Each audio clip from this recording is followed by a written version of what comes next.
Hi everyone, in this video I'm going to show you how you can add an arrow to a drop-down menu that you may have set up in your navigation menu. If you have lots of options in your navigation menu, it might not be obvious to your site visitors if there are further pages underneath those options set up as a drop-down. So adding an arrow is a really simple way to indicate this to whoever is visiting your website. If you're building a website on Squarespace and you haven't already got a copy of my Squarespace website checklist, grab your copy today. There's a link to it in the description box below.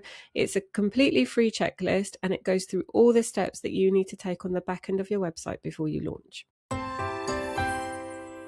So if you have a drop-down menu set up in your navigation menu, you might want to add an arrow next to the drop-down to indicate that this is in fact a drop-down. It's not just a standalone page. If you look at my navigation menu just now, which is just here in my header, I've got 4 options, but this services option is actually a drop-down. And if we hover over services, we can see that the options open up and we have service 1, 2, and 3 underneath. However, at a glance, it doesn't look like there are more options underneath because there's nothing there to indicate that this is in fact a drop down.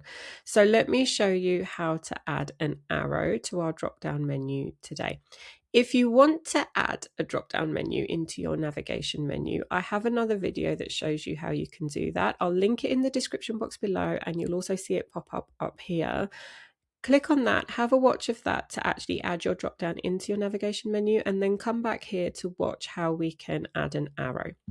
So to add an arrow, just click on the edit button and hover over the header section, click edit site header. And then if we just hover over the navigation menu, you'll see a blue box appears around it. Just click in that and click on the pencil icon.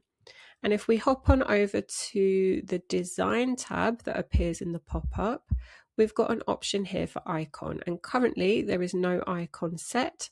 And if we just look in the options, we have all these different options for different arrows that we can put next to our drop down to indicate what it is. I'm just going to go for this very simple one. This is actually my favorite one to use. However, you have other options if you wish. And we click on that and you can see it straight away appeared.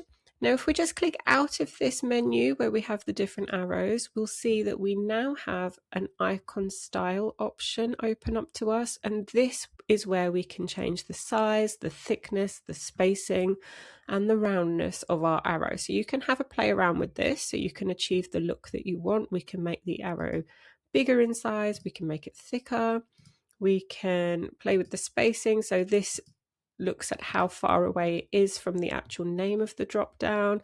I like how that looks, so I'm just going to click out of the pop-up and hit save. And if we hop on over into preview mode, we can have a look at how this actually plays out on the website. So now it's obvious to our site visitors that actually this services tab has some more options underneath it should they want to explore it. So it is as easy as that to add an arrow to a drop-down menu within your navigation menu. If you found this video helpful, remember to give it a like and hit the subscribe button so you don't miss out on any further Squarespace tutorials. There's a copy of my Squarespace website checklist in the description box below. Grab your copy today. Thank you so much for watching and I wish you all the best with your website.